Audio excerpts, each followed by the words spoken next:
சிறகடிக்க ஆசை சீரியலோட அப்கமிங் எபிசோட என்ன பார்க்கலாம். இங்க ரோஹிணி மீனா மேலையும் முத்து மேலையும் ரொம்பவே கோவமா இருக்காங்க. இந்த மனோஜ் எப்ப பார்த்தாலும் பயந்துகிட்டு ஏதாவது நடந்துருமோ, நம்ம பிசினஸ்ல ஏதாவது பிரச்சனை வந்துருமோன்னு சொல்லி செய்யற ஒவ்வொரு வேலையால இங்க முத்து மீனா முன்னாடி நான் தான் அவமானப்பட்டு நிக்க வேண்டியதா இருக்குன்னு முத்துவும் மீனாவும் வீட்டுல உள்ளவங்களும் இங்க மனோஜ் செஞ்ச செயலெல்லாம் நினைச்சு வீட்டுல ரொம்பவே சிரிச்சதால ரொம்ப கோவத்துல இருக்கிறாங்க ரோஹிணி. இங்க ரோஹிணி வித்யாவுக்கு போன் பண்ணி அவங்க அம்மாவை பார்க்க போறதால வித்யாவையும் கூட வர சொன்னதால வித்யாவும் ரோஹிணியும் சேர்ந்து கிருஷ்ண பார்க்கறதுக்காக அங்க கிளம்பி போறாங்க. போகும்போது ரோஹிணி ரொம்ப சோகமா இருக்கிறத பார்த்துட்டு வித்யா கேக்குறாங்க, என்னாச்சு ரோஹிணி, ரொம்பவே சோகமா இருக்கியன்னு கேட்க, அதை ஏன் கேக்குற, மனோஜ் இப்ப பெரிய பிசினஸ் மேனா, பெரிய கடையோட ஓனரா இருக்கான் தான் பேரு. ஆனா எதுக்கு எடுத்தாலும் பயந்துகிட்டே இருக்கிறதுனால என்னவோ மனோஜ் படிச்சிருந்தாலும் எல்லாத்தையும் நம்பிக்கிட்டு எதுக்கு எடுத்தாலும் நம்ம கடைக்கும் நமக்கும் பிரச்சனை வந்துருமோன்னு பயந்துகிட்டே இருக்கிறதெல்லாம் பார்க்கும்போது எனக்கு கொஞ்சம் கூட பிடிக்கவே இல்லை. கோயில்ல அத்தையும் இங்க மனோஜும் கடைக்கு எதுவும் ஆகக்கூடாதுன்றதுக்காக பரிகாரம்லாம் செஞ்சுட்டு வந்தாங்க. ஆனா அந்த கடையில முட்டையை கொண்டு வச்சதே ஏதோ தெரிஞ்சவங்க தான் போல. ஆனா அதை கூட தேவையில்லாம தப்பா நினைச்சுக்கிட்டு மனோஜ் ரொம்பவே பயந்துட்டு இருக்காரு தெரியுமா. கடையோட ஓனரா இருக்கும்போது எதுக்கு எடுத்தாலும் பயந்துகிட்டே இருக்கிறதுலாம் சரியாகுமா என்ன? வீட்டுல மனோஜை பத்தி தெரிஞ்சுக்கிட்ட மீனா, முத்து, ஸ்ருதினு எல்லாரும் ரொம்ப சிரிக்க ஆரம்பிச்சிட்டாங்க. இங்க மனோஜ் இப்படி இருக்கிறதுனால மனோஜ் எல்லாம் படிச்சு ஒரு பிரயோஜனமும் இல்லைன்னு முத்து பேச ஆரம்பிச்சிட்டாரு. எனக்கு தான் ரொம்ப அவமானமா இருக்கு இந்த மனோஜால அப்படின்னு சொல்லும் போது வித்யாவும் ரொம்பவே சிரிக்கிறாங்க. என்ன ரோஹிணி சொல்ற, நீ சொல்றதுலாம்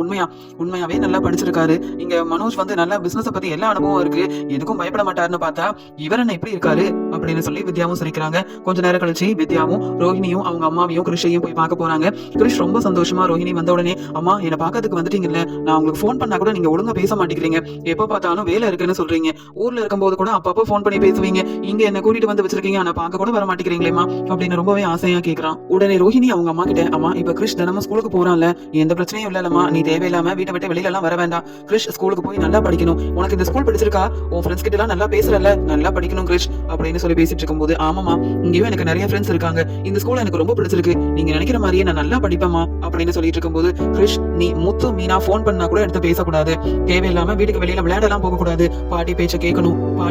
பாட்டியை நீ தான் நல்லபடியா பாத்துக்கணும், அப்பப்ப அம்மா வந்து பாத்துக்கிறேன் சரியா அப்படின்னு சொல்ல, அம்மா எப்பமா உங்க வீட்டுக்கு என்னையே கூட்டிட்டு போவீங்க, நம்ம ரெண்டு பேரும் ஒரே வீட்டுல இருந்தா எவ்வளவு சந்தோஷமா இருக்குமா, உங்ககிட்ட எப்பயுமே பேசிட்டு இருக்கணும், நான் உங்ககிட்ட விளையாடணும்னு ஆசையா இருக்குமா அப்படின்னு சொல்ல, சரியான நேரம் வரும்போது கண்டிப்பா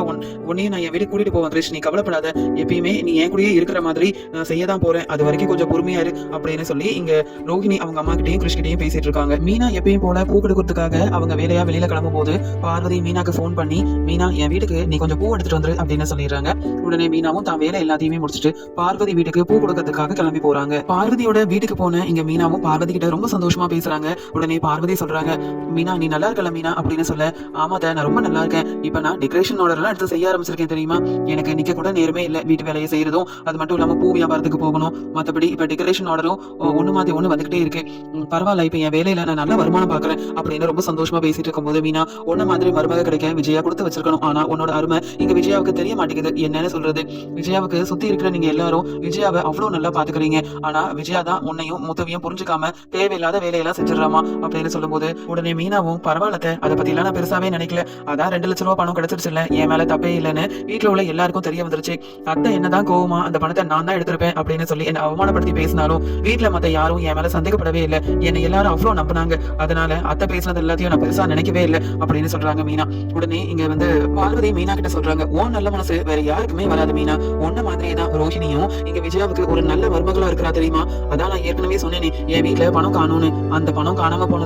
போனதுதான் மீனா, மறுபடியும் அந்த 2 லட்சம் ரூபாய் பணம் கிடைக்கவே இல்லை அப்படின்னு பார்வதி சொல்ல, இதை கேட்ட மீனாவும் என்ன சொல்றீங்க மறுபடியும் பணம் இங்க உங்க அலமாரியில இருந்ததுன்னு சொல்லி நீங்க தானே அத்தைக்கு போன் பண்ணீங்க அப்படின்னு சொல்ல, அதெல்லாம் இந்த 2 லட்சம் ரூபாய் பணத்தால உங்க வீட்டுல இந்த விஜயாவால பிரச்சனை வரக்கூடாதுன்றதுக்காகவும் நீ யார் முன்னாடியும் அவமானப்பட்டு நிக்க கூடாதுன்றதுக்காகவும் ரோஹிணி தாமா அந்த பணத்தை என்கிட்டயே கொடுத்தா அப்படின்னு சொல்லும் போது, அதான் எனக்கு ஒண்ணுமே புரியல, கொஞ்சம் தெளிவா பேசுங்க, தெளிவா சொல்லுங்க, என்னதான் நடந்தது, ரோஹிணி எதுக்காக 2 லட்சம் ரூபாய் பணத்தை உங்ககிட்ட கொண்டு வந்து கொடுக்கணும் அப்படின்னு மீனா கேள்வி கேட்கிறாங்க. அதுக்குடனே பார்வதியும், ஏற்கனவே விஜயா நீ தான் பணத்தை எடுத்திருப்பேன்னு வீட்டுல ஒண்ணு அவமானப்படுத்துறதெல்லாம் பார்த்த ரோஹிணி நம்ம குடும்பத்துல பிரச்சனை வந்துகிட்டே இருக்கு, எப்படி இதெல்லாம் சரி செய்யறதுன்னு புரியலையே அப்படின்னு யோசிச்சிருக்கா போல, அவ போட்டிருந்த தாலிய அடகு வச்சு அதுல வந்த பணத்தை தாமா என்கிட்ட கொண்டு வந்து கொடுத்து இந்த 2 லட்சம் ரூபாய் பணத்தையும் நீங்க அந்த காணாம போன பணம் தான் கிடைச்சிருச்சுன்னு சொல்லி விஜயா அத்தை கிட்ட இந்த பணத்தை கொடுத்துருங்க அப்படின்னு சொல்லி சொன்னதே ரோஹிணி தாமா, பணத்தை ஏற்பாடு பண்ணி கொடுத்ததும் ரோஹிணி தான், அந்த பணத்துக்காக அவ போட்டிருந்த தாலிய அடகு வச்சு எல்லா ஏற்பாடையும் செஞ்சதும் ரோஹிணி தான், நீ யார் முன்னாடி அவமானப்பட்டு நிக்க கூடாதுன்றதுக்காக ரோஹிணி தாமா இப்படி செஞ்சிருக்கா அப்படின்னு சொல்லும் சொல்லும்போது இதை கேட்ட இங்க மீனா ரொம்பவே பேரதிர்ச்சி அடைகிறாங்க. என்னது,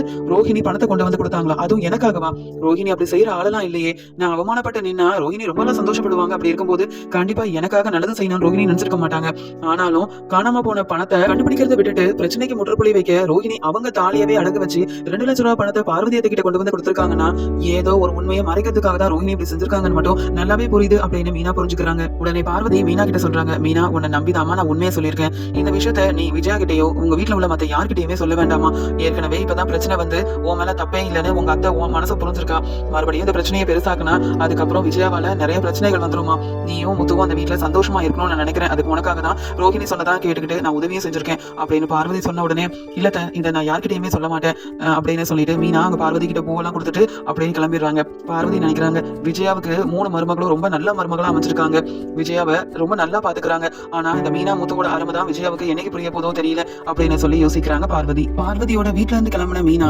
ரோஹிணி எதுக்காக அவங்க தாலிய வந்து அடகு வச்சு வந்த பணத்தை பார்வதி கிட்ட கொடுத்து பிரச்சனைக்கு முற்றுப்புள்ளி வைக்கணும்னு நினைச்சாங்க. ஒருவேளை அந்த பணத்தை ரோஹிணி எடுத்திருப்பாங்களா, அவங்கள பத்தின உண்மை வெளியில வரக்கூடாதுன்றதுக்காக இந்த 2 லட்சம் ரூபாய் பணத்தை கொடுத்து பிரச்சனைக்கு முற்றுப்புள்ளி வச்சிருப்பாங்களா, ஒண்ணுமே புரியலையே அப்படின்னு யோசிக்க ஆரம்பிக்கிறாங்க மீனா. இதை நம்ம முதல்ல நம்ம வீட்டுக்காரர் முத்துக்கிட்ட சொல்லணும். என்ன ஏதுன்னு உண்மையை கண்டுபிடிச்சே ஆகணும். விஜயாத்தை என்னை எல்லாரும் முன்னாடி நிக்க வச்சு எவ்வளவு அவமானப்படுத்தினாங்க. அந்த பணத்தை நான் எடுக்கவே இல்லை, ஆனாலும் நான் தான் பணத்தை எடுத்திருப்பேன்னு சந்தேகப்பட்டு என்ன பேச்சு பேசினாங்க. அப்பெல்லாம் ரோஹிணி எனக்கு சப்போர்ட் பண்ணி எதுவுமே பேசாம இருந்துட்டு யாருக்கும் தெரியாம இப்படி ஒரு வேலையை செஞ்சிருக்காங்க. கண்டிப்பா ரோஹிணி அவங்களுக்காக தான் இப்படி ஒரு வேலையவே செஞ்சிருக்கணும். என்ன ஏதுன்ற உண்மையை கண்டுபிடிக்கணும்னு சொல்லி யோசிச்சுக்கிட்டே இங்க வந்து நினைச்ச மீனா உடனே முத்துவுக்கு போன் பண்றாங்க. இங்க முத்துவும் என்ன மீனா எல்லா வேலையும் முடிச்சிட்டியா, வீட்டுக்கு கிளம்புறியா என்னன்னு கேட்க, இல்லங்க இப்பதான் பார்வதியோட வீட்டுக்கு பூ கொடுக்க வந்திருக்கேன், இன்னும் நிறைய இடத்துக்கு போகணுங்க. ஆமா நீங்க இப்ப எங்க இருக்கீங்க, உங்ககிட்ட ஒரு முக்கியமான உண்மையை சொல்லணும் அப்படின்னு சொல்லும்போது மீனா நான் சவாரிக்கு வெளியில வந்திருக்கேன், நீ வேணும்னா வேலையை முடிச்சுட்டு நீ நம்ம கார் செட்டுக்கு வந்துரு, நானும் சவாரியை முடிச்சுட்டு அங்க வந்துடுறேன், அப்புறம் என்ன எதுன்னு பேசிக்கலாம் அப்படின்னு சொல்லிட்டு முத்து போன வைக்கிறாரு. இங்க கார் செட்ல முத்து வருவாருன்னு மீனா ரொம்ப நேரமா காத்துட்டு இருக்காங்க. ரோஹிணி எதுக்காக 2 லட்சம் ரூபாய் பணத்தை அவங்க பண்ணணும்னு சொல்லாம இங்க வந்து என்ன எந்த பிரச்சனையில நான் மாட்டக்கூடாதுன்னு எதுக்காக கொடுத்தாங்க, எனக்கு ஏதோ அந்த ரோஹிணி மேல ரொம்ப சந்தேகமா இருக்கு அப்படின்னு யோசிச்சுட்டு இருக்கும் போதே அங்க முத்து வந்துடுறாரு. முத்துவை பார்த்துட்டு மீனா சொல்றாங்க, வாங்கங்க உங்ககிட்ட ஒரு முக்கியமான உண்மையை சொல்லணும் அப்படின்னு சொல்ல, என்ன மீனா நீ இவ்வளவு தூரம் என்ன பார்க்கவே வரமாட்டேன், திடீர்னு வந்திருக்கேன்னா கண்டிப்பா ஏதாவது ஒரு முக்கியமான விஷயமா தான் இருக்கும்னு தெரிஞ்சுதான் நானும் சீக்கிரமாவே வந்தேன், என்னாச்சு மீனான்னு கேட்க, இந்த ரோஹிணி என்ன செஞ்சிருக்காங்கன்னு தெரியுமாங்க அப்படின்னு பார்வதி சொன்ன எல்லாத்தையுமே முத்துக்கிட்ட வந்து சொல்றாங்க மீனா. உடனே முத்துவும் என்ன மீனா சொல்ற, அப்ப மறுபடியும் அந்த பணம் கிடைக்கலையா, இந்த பாராளமா கொடுத்த 2 லட்சம் ரூபாய் பணத்தை தான் பார்வதியத்தை பணம் கிடைச்சிருச்சுன்னு போய் சொல்லியிருக்காங்களா, அதுவும் நீ யார் முன்னாடி அவமானப்பட்டு நிக்க கூடாது, வீட்டுல பிரச்சனை வரக்கூடாதுன்னு இந்த பாராளமா இப்படி செஞ்சாங்களா, எனக்கு நம்பவே முடியலையே, வீட்டுல பிரச்சனை வரணும், நீயும் நானும் இந்த வீட்டுல இருக்க கூடாது, எப்படி வீட்டு விட்டு நம்ம 2 பேரும் வெளியில போனா நல்லதுன்னு அந்த பாராளமா எப்பயுமே நினைப்பாங்க, அப்புறம் எப்படி உனக்கு நல்லது நினைச்ச மாதிரி இவங்க பார்வதி கிட்ட இப்படி எல்லாம் பேசி பணத்தெல்லாம் கொடுத்திருக்காங்க, எனக்கு இந்த பாராளமா மேல ரொம்பவே சந்தேகமா இருக்கேன் அப்படின்னு இங்க முத்துவும் சொல்றாரு. உடனே மீனா ஆமாங்க அத்தை நான் தான் இந்த 2 லட்சம் ரூபாய் பணத்தை எடுத்திருப்பேன்னு எல்லாரும் முன்னாடி என்ன கேள்வி கேட்டு அவமானப்படுத்தி திட்டும் போது ரோஹிணி எனக்காக சப்போர்ட் பண்ணி பேசவே இல்லை. இங்க ஸ்ருதியா இருக்கட்டும், நீங்க மாமா ரவின்னு எல்லாருமே என் பக்கம் இருந்தாங்க, நான் அப்படி செஞ்சிருக்கவே மாட்டேன்னு இங்க விஜயாத்துக்கிட்ட கோவமா பேசினாங்க. ஆனா ரோஹிணி எப்பயுமே விஜயாத்துக்கு சப்போர்ட் பண்ணி பேசிட்டு இருந்துட்டு இப்ப என்னவோ நான் அவமானப்பட்டு நிக்க கூடாதுன்றதுக்காக பணத்தை கொண்டு போய் கொடுத்தாங்க அப்படின்னு பார்வதியத்தை சொல்லும் போது என்னாலையும் நம்பவே முடியல, இந்த உண்மையை நீங்க தான் எப்படியாவது கண்டுபிடிக்கணும் அப்படின்னு சொல்லிடுறாங்க. உடனே இங்க முத்து யோசிக்கிறாரு, பார்லமா ஏதோ தேவையில்லாத வேலையை செஞ்சிருக்கு, இதுல மீனா வசமா மாட்டிக்க வேற இருந்தா, அதனால யார் இந்த பணத்தை எடுத்தாங்க, ஒருவேளை பார்லமாவே இந்த பணத்தை எடுத்திருந்தா கூட வந்து நம்ம நிறைய வாய்ப்பு இருக்கு, இந்த பார்லமா இப்படி செஞ்சிருக்கும், பணத்துக்கு இந்த மனோஜும் பார்லமாவும் ஆசைப்படுற ஆளுங்க தானே, அதனால போலீஸ் கிட்ட யாருக்கும் தெரியாம நாமளே போய் கம்ப்ளைண்ட் கொடுப்போம், அவங்களே உண்மை என்னன்னு தேடி கண்டுபிடிக்கிட்டோம், அப்பதான் இவங்களுக்கு எல்லாம் தெரிய வரும் இந்த பார்லமா எப்படிப்பட்ட ஆளுன்னு அப்படின்னு நினைச்ச இங்க வந்து முத்து சொல்றாரு, மீனா நீ அதான் சொல்லிட்டல, நீ கவலைப்படாத, இனி எதுக்காக அந்த பார்லமா பணத்தை கொண்டு போய் பார்வதியத்தை கொடுத்தாங்க, இதுக்கும் அவங்களுக்கும் என்ன சம்பந்தம் இருக்குன்ற உண்மையை நான் கண்டுபிடிக்கிறேன், நீ கவலைப்படாத அப்படின்னு சொல்லிட்டு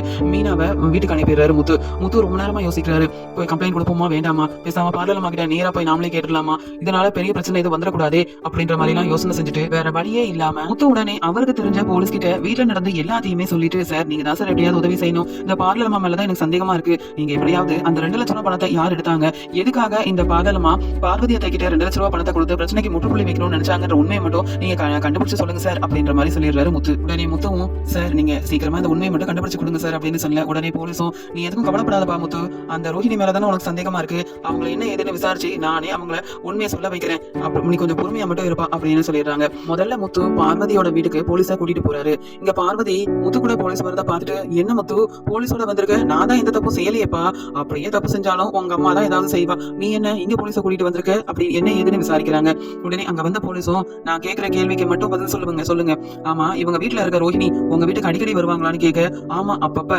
இங்க விஜயா வரதுனால விஜயாவை பார்க்கறதுக்கு ரோஹிணியும் வருவா, இதுல என்ன என்ன சார் உங்களுக்கு பிரச்சனை அப்படின்னு கேட்கும்போது, அது வேற ஒண்ணும் இல்ல, இவங்க வீட்டுல பணம் காணும்னு உடனே அந்த ரோஹிணி தான் அவங்க தாலியை அடமானம் வச்சு அடகு வச்சு 2 லட்சம் ரூபாய் பணத்தை கொண்டு வந்து கொடுத்தாங்களா, அவங்க கொடுத்த பணத்தை தான் மறுபடியும் பணம் கிடைச்சிருச்சுன்னு நீங்க போய் சொல்லிருக்கீங்களா, எதுக்காக இப்படி நீங்க செய்யணும் அப்படின்னு கேட்க, சார் இதுல ஏன் தப்பு என்ன சார் இருக்கு, விஜயாவோட மருமக ரோஹிணி அவங்க குடும்பத்துல பெரிய பிரச்சனை வருது, பிரச்சனை வரக்கூடாது, பிரச்சனைக்கு ஒரு முற்றுப்புள்ளி வைக்கணும்ன்றதுக்காக பணத்தை ஏற்பாடு பண்ணி கொண்டு வந்து கொடுத்தா, நான் அவங்களுக்கு உதவி செய்ய போய் சொன்னேன், இதுல ஏன் சார் நீங்க என்ன வந்து கேட்டுட்டு இருக்கீங்க, எதுவா இருந்தாலும் அவங்க வீட்டு மருமக ரோஹிணியை கேட்டுக்க வேண்டியதானே சார் அப்படின்னு சொல்ல, உடனே போலீஸ் பார்வதி கிட்ட சொல்றாரு, அப்ப காணாம போன 2 லட்சம் ரூபாய் பணம் கிடைக்கல, நீங்க போய் சொல்லி ரோஹிணி கொடுத்த பணத்தை தான் வந்து கிடைச்சிருச்சுன்னு இங்க விஜயா கிட்ட எல்லாம் சொல்லிருக்கீங்க அப்படிதானே சொல்ல, ஆமா சார் ரோஹிணி தான் இந்த பொய்யை சொல்ல சொன்னா, நானும் சொன்னேன், என் மேல இந்த தப்பு இல்ல சார் அப்படின்னு சொல்லிடுறாங்க பார்வதி. இன்னொரு பக்கம் போலீஸ் உடனே இங்க ரோஹிணி எங்க இருக்காங்கன்னு பார்த்துட்டு, ரோஹிணி பார்லர்ல தான் வேலை பார்த்துட்டு இருக்காங்கன்னு தெரிஞ்ச உடனே ரோஹிணியை தேடி பார்லருக்கே போயிடுறாங்க. இங்க யாரு ரோஹிணி அப்படின்னு விசாரிச்சுட்டு இருக்கும் போதே அங்க பார்லர்ல வேலை பார்த்துட்டு இருக்க ஸ்டாஃபும் ரோஹிணியை கூப்பிடுறாங்க, உங்களை தேடி போலீஸ் வந்திருக்காங்க என்னன்னே தெரியல அப்படின்னு சொல்ல,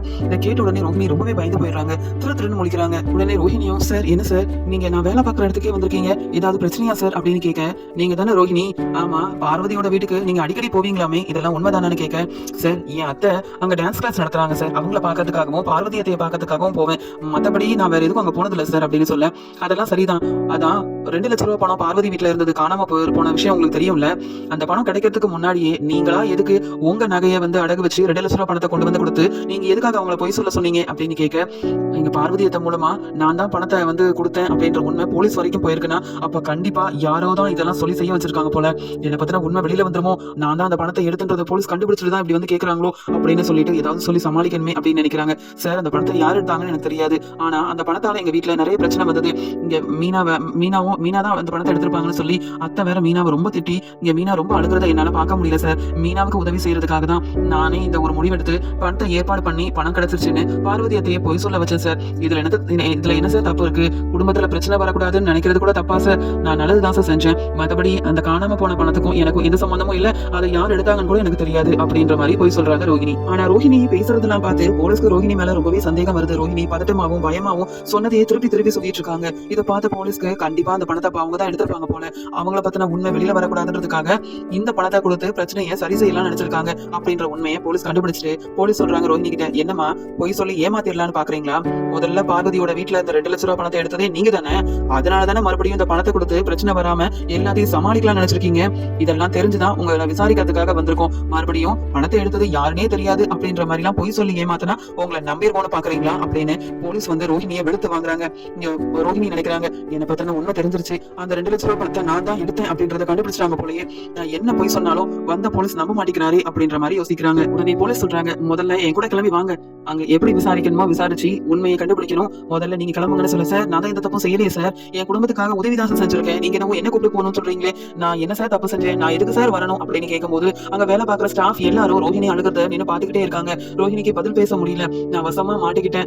எல்லாத்துக்கும் காரணம் இந்த முத்து மீனாவா தான் இருக்கும் போல, அவங்க என் மேல சந்தேகப்பட்டு ஒரு வேலை கம்ப்ளைண்ட் கொடுத்திருப்பாங்களோ, ஆனா இங்க பார்வதி கிட்ட நான் பணம் கொடுத்தது எப்படி மீனாவுக்கு தெரிய வந்ததுன்னு தெரியலையே, இப்ப வசமா மாட்டிக்கிட்டேனே அப்படின்னு சொல்லி ரொம்பவே அழுகுறாங்க ரோஹிணி. ஆனாலும் அங்க வந்த போலீஸ், முதல்ல கிளம்பி வாங்கம்மா, உங்ககிட்ட விசாரிக்கணும், நீங்க சொல்றதெல்லாம் பொய்யாதான் இருக்குது, ஒண்ணு கூட உண்மையை சொல்ல மாட்டேங்கிறீங்க, செஞ்சது எல்லாம் செஞ்சுட்டு இப்ப பொய் சொல்லி அழுதுட்டு வேற இருக்கிறீங்க, பிரச்சனையை பெருசாக்காம சமாளிக்கணும்னு வேற பாக்குறீங்க அப்படின்னு சொல்லிட்டு, எதுக்காக 2 லட்சம் ரூபாய் பணத்தை எடுத்தீங்கன்ற உண்மையை நீங்க சொன்னா மட்டும்தான் நீங்க வந்து வெளியில வர முடியும் அப்படின்னு சொல்லி ரோஹிணி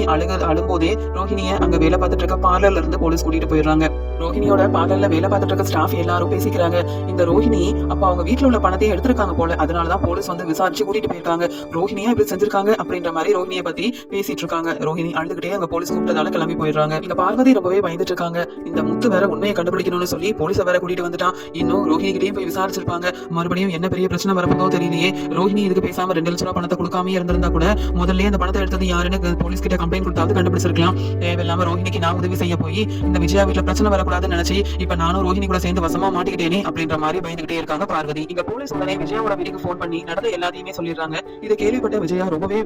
பதட்டமாயிடுறாங்க, என்னது ரோஹிணியை போலீஸ் கூட்டிட்டு போயிருக்காங்களா, அப்படி ரோஹிணி என்ன தப்பு பண்ணான்னு தெரியலையேன்னு சொல்லி, மனோஜே இங்க பாரு போலீஸ் போன் பண்ணாங்க, ஏதோ ரோஹிணி பெரிய தப்பு பண்ணிட்டா போல, கூட்டிட்டு போயிருக்காங்க, விசாரிக்கிறதுக்கு தான் கூட்டிட்டு போயிருக்காங்களாம், ஆனா வாடா ரோஹிணி தனியா இருந்தா சரிப்பட்டு வராது, ரோஹிணி ரொம்ப பாவம், அவ எந்த தப்புமே செஞ்சிருக்க மாட்டா, எல்லாத்துக்கும் உதவி செய்யணும் தான் நினைப்பா, ரோஹிணி போய் சொல்ல மாட்டா, இது வரைக்கும் என்ன ஏமாத்துறது கூட இல்ல, அப்படி இருக்கும்போது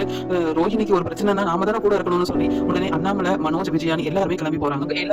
போறாங்க. இன்னொரு பக்கம் போலீஸ் ரோஹிணி அழுதுட்டு இருக்கிறத பார்த்துட்டு, இன்னும் மறுபடியும் போய் சொல்லி எங்களை ஏமாத்தலாம் நினைக்காதமா, எதுக்காக 2 லட்ச ரூபாய் பணத்தை எடுத்த, அந்த பணத்தை அப்படி என்னதான் செஞ்ச, நீ தான் பணத்தை எடுத்தன்ற உண்மையவும் நீ தான் சொல்லணும் அப்படின்னு சொல்லும்போது, சார் என்ன விட்டுருங்க சார், நான் தான் தப்பு பண்ணிட்டேன் சார், ஆனா இனி அப்படி நடக்காது சார், அது என் அத்தையோட பணம் தான் சார், நான் உண்மையை சொல்லிடுறேன் அப்படின்னு சொல்லி இங்க ரோஹிணி பணத்தை எடுத்தது நான் தான் அப்படின்ற உண்மையவும் போலீஸ் கிட்ட ஒத்துக்கிறாங்க. சார் நான் தான் உண்மையை சொல்லிட்டேனே, என்ன வீட்டுக்கு அனுப்பிடுங்க சார், வேற எந்த தப்பும் நான் செய்யல சார் அப்படின்னு சொல்ல உடனே போலீஸ் சொல்றாங்க, ஆமா அந்த பணத்தை எடுத்து அப்படி என்னமா செஞ்ச, எதுக்காக உனக்கு அவ்வளவு பணம் தேவைப்பட்டது, அதுவும் உங்க அத்தை பணம்னு தெரிஞ்சிருந்தே அந்த பணத்தை எடுத்திருக்கேன், மத்தபடி மீனா மேல தப்பு இருக்குன்னு உன் அத்தை அந்த மீனாவை நிக்க வச்சு கேள்வி கேட்டு எல்லாரும் முன்னாடி அவமானப்படுத்தினாங்களாமே, அப்ப கூட உண்மையை சொல்லாம நீ அமைதியா தானமா இருந்திருக்க, அப்ப நீ தப்பு செஞ்சுட்டு அடுத்தவங்க வந்து அதுக்காக அவமானப்பட்டு நீங்க கூட பரவாயில்ல தானமா நினைச்சிருக்க, இவ்வளவு பெரிய தப்பெல்லாம் செஞ்சுட்டு நாங்க எப்பயுமா உன்னை விடுறது அப்படின்னு சொல்லி ரோஹிணியை திட்டிட்டு இருக்காங்க. அந்த சமயம் மனோஜ், விஜயா, அண்ணாமலைன்னு எல்லாருமே அங்க போயிடுறாங்க. ரோஹிணி சொன்ன எல்லாத்தையுமே அவங்க கேட்டுறாங்க. அப்பதான் விஜயாவுக்கு தெரிய வருது, அப்ப நம்ம 2 லட்ச ரூபாய் பணத்தை எடுத்தது இந்த ரோஹிணி தான். பணத்தை எடுத்தது மட்டும் இல்லாம நான் மீனா மேல சந்தேகப்பட்டு திட்டிட்டு இருக்கும்போது கூட அமைதியான இருந்த அந்த ரோஹிணி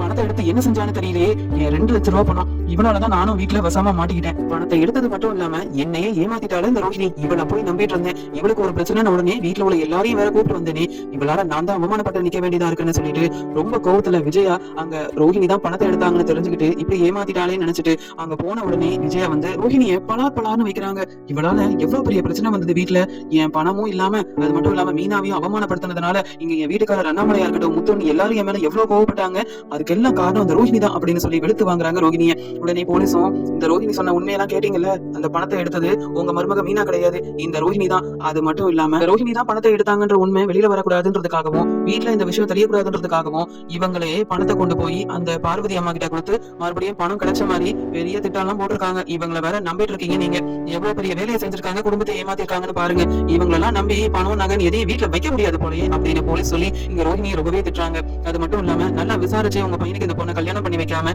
பாத்தீங்களா உங்க வீட்டுல இருந்துகிட்டே எப்படி உங்களை ஏமாத்திட்டு இருக்காங்கன்னு அப்படின்னு ரோஹிணியை பத்தி விஜயா கிட்ட சொல்லும் போது விஜயா பதில் பேச முடியாம ரோஹிணியை பார்த்து முறைச்சுட்டே நிக்கிறாங்க. உடனே அண்ணாமலை, சார் அதெல்லாம் சரிதான் சார், என் மருமக ரோஹிணி தான் பணத்தை எடுத்துதான் நீங்க கண்டுபிடிச்சிட்டீங்க, ஆனா அந்த ரோஹிணி பணத்தை அப்படி என்னதான் சார் செஞ்சானா அப்படின்னு கேட்கும்போது, அதான் சொல்லுமா உன் மாமனார் கேக்குறாங்கல்ல, 2 லட்ச ரூபாய் பணத்தை எடுத்தியே எந்த தேவைக்காக எடுத்த, அந்த பணத்தை எதுக்காக செலவு செஞ்சு அப்படின்னு கேக்குறாங்க. ஏன்னா நகையை வச்சுதான் நம்ம அந்த பணத்தை ஏற்பாடு பண்ணி மறுபடியும் கொண்டு போய் பார்வதி கிட்ட கொடுத்துருக்க, அப்ப ஏதோ ஒரு தேவைக்காக தானே பணத்தை எடுத்திருக்க, அப்படி என்ன உனக்கு பெரிய தேவை வந்தது, நீ உண்மையை சொன்னாதான் வெளியில போக முடியும் தெரியும்ல அப்படின்னு போலீஸ் வந்து சொல்லும் போது வசமா மாட்டிக்கிட்டேன், இப்ப என்னன்னு சொல்றது, அந்த 2 லட்ச ரூபாய் பணத்தை எடுத்து நான் எதுக்காக பயன்படுத்தினேன் அப்படின்றதெல்லாம் சொன்னா என்ன பத்தின எல்லா உண்மையும் எல்லாருக்கும் தெரிய வந்துரும், அவ்வளவுதான், இப்ப என்ன சொல்லி சமாளிச்சாலும் யாரும் என்ன நம்ப மாட்டாங்க, பணத்தை வேற எடுத்த விஷயம் வேற இவ்வளவு தூரம் பிரச்சனையாயிருச்சு அப்படின்ற மாதிரி அழுதுகிட்டே இருக்காங்க, எந்த உண்மையும் சொல்லாம. அந்த சமயம் முத்துவும் மீனாவும் அங்க வராங்க.